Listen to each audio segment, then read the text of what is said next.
નમસ્કાર મિત્રો, આપણે જે 4-5 દિવસ પહેલાં જે આપણી ગાડી માટે જેનો વોટરપ્રૂફ કવર મંગાવ્યું હતું તેની ડિલિવરી કાલે થઈ ગઈ હતી, પણ અમે ગામડે હતા એટલે પછી આજથી પરંતુ ત્યાં ગયા પણ વ્લોગ શૂટ કરી ન શકાયો.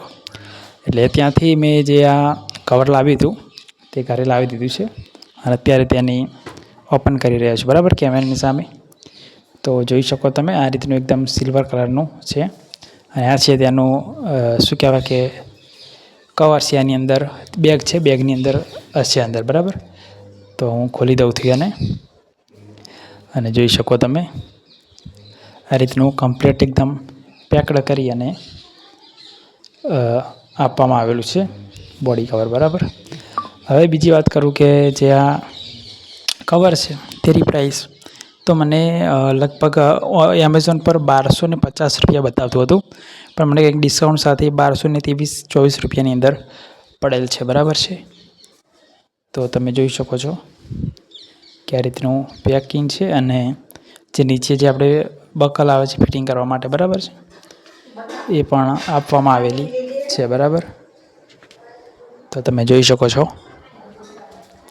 અને જે એની કિનારી આવે છે નીચે તે પણ રબરની આવે છે, બરાબર. એટલે શું એક સારી રીતે ફિટિંગ થઈ જાય છે.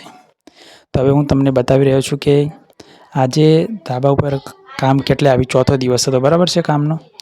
તો આજે કામ કેટલે આવ્યું છે તો એના વિશે હવે તમને હું ધાબા ઉપર જઈ અને બતાવવાનો છું. નમસ્કાર મિત્રો, આજે ચોથો દિવસ છે કામનો અને કેટલે કામ આવ્યું છે જોઈએ છીએ આપણે. તો કાલે જેમ જોયું હતું તેમ જોઈ શકો છો કે અહીંયા તો આટલી હાઇટમાં રાખ્યું છે, બરાબર. પછી વચ્ચેની દિવાલ હતી બનાઈ ગઈ છે અને આ બાજુ આટલી ઊંચી હતી, બરાબર. ચલો હવે અહીંયા બારી 4 ફૂટની હતી અને આ દરવાજો આવશે અહીંયા. હવે આપણે અંદર એન્ટર થઈએ છીએ. આ દિવાલ કાલે એટલી બની ગઈ હતી, પાછળનો ભાગ પણ બની ગયો હતો, બરાબર. હવે બાકી હતો આ ભાગ. તો તમે જોઈ શકો છો કે આ ભાગ પણ આજે સંપૂર્ણ પૂરો થઈ ગયો છે, બરાબર છે. લેન્ટ્રિંગના લેવલમાં બધું આવી ગયું છે, બરાબર છે. તો આટલી લંબાઈ લગભગ 20-22 કે 21 ફૂટ જેટલી લંબાઈ છે અહીંયાથી માંડી અને ત્યાં સુધી, બરાબર. તો આટલો લાંબી રૂમ કે હોલ જે કોઈ બની ગયું છે, બરાબર છે. અને બીજું કે અહીંયા શું કહેવાય કે આવા ઉજાસ માટે એકદમ બેસ્ટ હશે, કારણ કે અહીંયા પણ 4 ફૂટની મોટી બારી આવી ગઈ. આ સાઈડ પણ મોટી એક બારી આવી ગઈ 4 ફૂટની અને પાછળ પણ 4 ફૂટની બારી છે. અને જે પાછળ તમે આ ભાગ જોઈ શકો છો તે એક નાનકડો ત્યાં એક દરવાજા જેવું મૂકવાનું છે, બરાબર. એટલે શું હવા ઉજાસ જેવું રહે અને થોડું એટલે બાલ્કની કે ગેલેરી ના કહી શકાય મોટી, અને સામાન્ય છે. હું તમને બતાવી દઉં, જોઈ લો.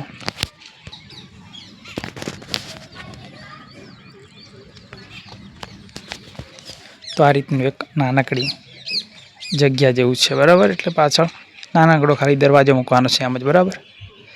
અને અહીંયા દરવાજો આવશે. બાકી હવે જે આગળનો ભાગ છે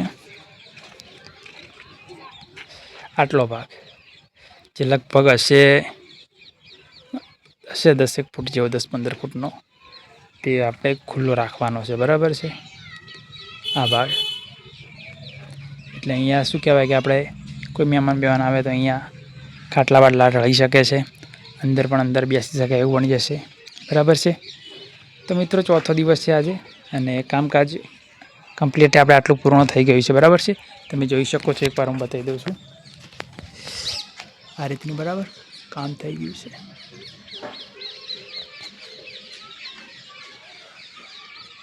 ઓકે. તો મિત્રો, આજના વિડીયોની અંદર આટલું જ, કારણ કે બીજું કંઈ વ્લોગ શૂટ કર્યું નથી આજે, બરાબર, કારણ કે ટાઈમ નહોતો મળ્યો. અને આજે તો આજના વિડીયોની અંદર મિત્રો આટલું જ. મળીશું હવે એક નયા વ્લોગની અંદર આપણે, બરાબર છે. તો વિડીયો તમને ગમતો હોય, આગળ કઈ પ્રોસેસ થવાની છે, તો વિડીયોને લાઈક કરો, શેર કરો અને કમેન્ટ પણ કરી શકો, તથા ચેનલ પર ન હોય તો સબસ્ક્રાઈબ કરી દો. એન્ડ હવે લેન્ટરિંગનું બધું કાલે ગોઠવવાનું છે, બધું લઈને મૂક્યું છે, બરાબર છે.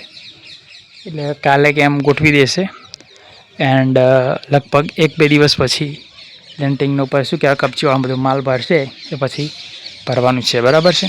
તો થેન્ક યુ. કાલે મળીશું નવા બ્લોગની અંદર. કાલે શું કામ કર્યું તે પણ આપણે સાંજે જણાવીશું. તો થેન્ક યુ.